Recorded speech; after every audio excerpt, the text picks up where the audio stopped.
வணக்கம் நண்பர்களே, நம்ம இன்னைக்கு பார்க்க போறது சென்னைக்கு பக்கத்துல இருக்க மகாபலிபுரத்தை பத்தி தான் பார்க்க போறோம். மகாபலிபுரம் யுனெஸ்கோ அங்கீகாரம் பெற்றது ஒரு இந்திய கட்டிடக்கலைக்கு மிகச்சிறந்த நகரம் அப்படின்னு சொன்னா நம்ம மகாபலிபுரம் தான். நம்ம மகாபலிபுரத்துக்கு கண்டிப்பா கார்ல வந்தோம் அப்படின்னு சொன்னா நம்ம ஒரே நாள்ல மகாபலிபுரத்துல உள்ள சிற்பங்கள், கடற்கரை, கோவில் அனைத்தையும் ஒரே நாள்ல சுற்றி பார்த்து வீட்டுக்கு கிளம்பலாம். இல்ல அப்படின்னு சொன்னா நம்ம பேருந்துல தான் வந்தோம் அப்படின்னா கண்டிப்பா 2 நாள் ஆகும். நம்ம சேனலை சப்ஸ்கிரைப் பண்ணல அப்படின்னு சொன்னா கண்டிப்பா சப்ஸ்கிரைப் பண்ணிக்கோங்க.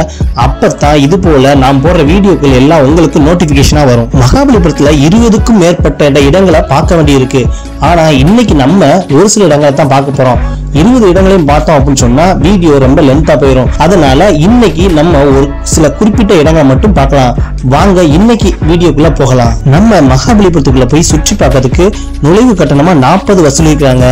இந்த 40 ரூபாயில நம்ம 6 வகையான இடங்களை பார்க்கலாம். அதுல ஒரு சில இடங்களை தான் நம்ம இன்னைக்கு பார்க்க போறோம். நம்ம இன்னைக்கு முதல்ல பார்க்க போறது உலக்கணேஸ்வரர் கோயில். இந்த உலக்கணேஸ்வரர் கோயில் அப்படிங்கிறது முழுக்க சாம்பல் வெள்ளை கிரானைட் கற்களால் கட்டப்பட்ட இந்த கோயில் வந்து கோரமண்டல கடற்கரையில வங்காள விரிகுடாவை நோக்கி அமைஞ்சிருக்கு. இது 8ஆம் நூற்றாண்டில் பல்லவர்கள் காலத்துல கட்டப்பட்ட ஒரு கோயில் சொல்றாங்க. கைலாச மலையின் உச்சியில் சிவபெருமான் தியானம் செய்யும் பல சிலைகள் வந்து இந்த கோயில்களின் சுவர்களில் காணப்படுகிறது.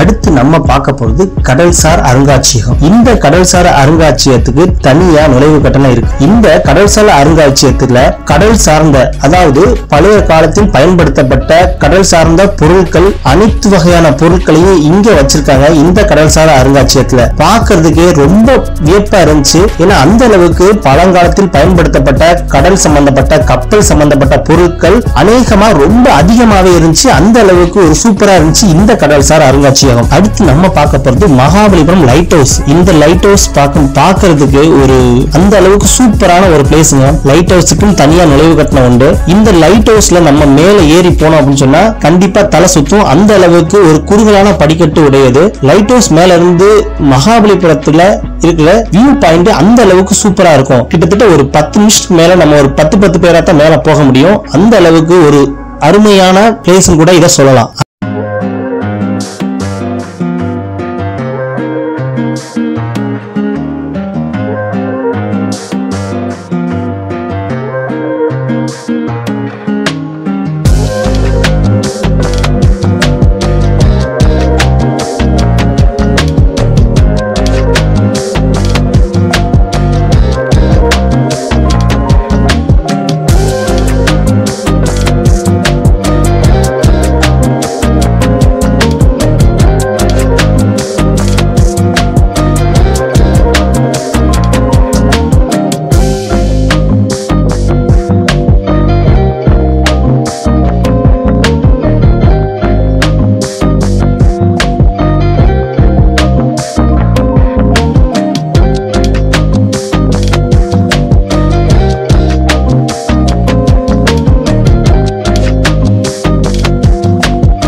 அடுத்து நம்ம பார்க்க போறது கடற்கரை கோவில். நீங்க மகாபலிபுரத்துக்கு வந்தீங்க அப்படின்னு சொன்னா கண்டிப்பா இந்த கடற்கரை கோவிலை பார்த்தாகணும். தென்னிந்தியாவில் இந்த பழமையான கோவில் யுனெஸ்கோ அங்கீகாரம் பெற்றிருக்கு. இது 7ஆம் நூற்றாண்டில் பல்லவ ஆட்சியின் கட்டிடக்கலைக்கு ஒரு சிறந்த எடுத்துக்காட்டாகும். இந்த கடற்கரை கோயில்ல 3 சன்னதிகள் இருக்கு.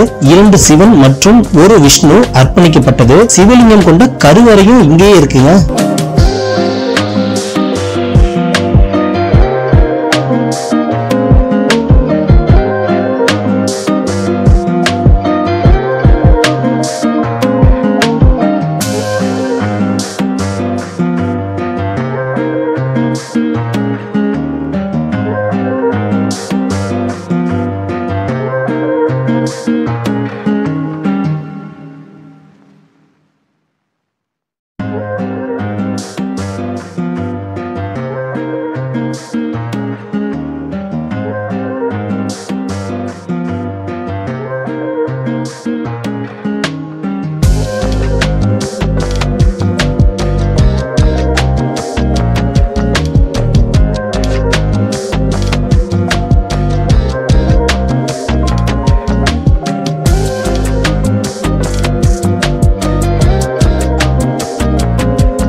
அடுத்து நம்ம பார்க்க போறது கிருஷ்ணரின் வெண்ணெய் பந்துன்னு சொல்றது. பெரிய உருண்டை வடிவில சரிஞ்சு ஓடுவது போல காட்சியளிக்கும் இந்த கருங்கல் தான் கிருஷ்ணரின் வெண்ணெய் பந்துன்னு சொல்றோம். இது கிட்டத்தட்ட 250 டன் எடை கொண்ட இந்த கல்லு அப்படியே நிக்கும். இது புகைப்படம் எடுக்கிறதுக்கு ஒரு சிறந்த இடமா கூட இருக்கும். நம்ம அடுத்து பார்க்க போறது 5 ரதத்தை பத்தி தான் நம்ம பார்க்க போறோம். இங்குள்ள 5 ரதமும் ஒவ்வொரு பேர் இருக்கு இந்த ரதத்துக்கு. இது நகுல சகாதேவ ரதம், தர்மராஜ ரதம், அர்ஜுன ரதம், பீம ரதம் மற்றும் திரௌபதி ரதம். ஏன்னு இந்த 5 பேரை வச்சு அழைக்கிறாங்க. நாம இந்த 5 ரதத்தையும் நம்ம எப்படி பார்க்கணும்னா 4 பாண்டவ சகோதரர்கள் மற்றும் அவர்களின் பொதுவான மனைவியான திரௌபதி பெயரால் பெயரிடப்பட்டிருந்ததுக்கு கூட சொல்றாங்க. ஆனா இது மன்னன் மகேந்திரவர்மன் மற்றும் அவர் வாரிசின் கீழே கட்டப்பட்டதா சொல்றாங்க. பெரும்பாலும் கோயிலில் என்று தவறாக சொல்லப்பட்டாலும் இவற்றின் அமைப்புகளை பார்க்கும்போது உண்மையிலே ஒரு பல்லவ கட்டிடக்கலைக்கு ஒரு சிறந்த எடுத்துக்காட்டுன்னு தான் நாம நினைக்கணும். அடுத்து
நாம பார்க்க போறது புலிக்குகை. இந்த புலிக்குகையில ஏராளமான சிற்பங்கள் அந்த அழகா ரொம்ப பார்க்கிறதுக்கு இனிமையா இருக்கும். இந்த இடம் ஒரு சிறந்த சுற்றுலா தலங்கள் கூட ஒன்னு சொல்லலாம்.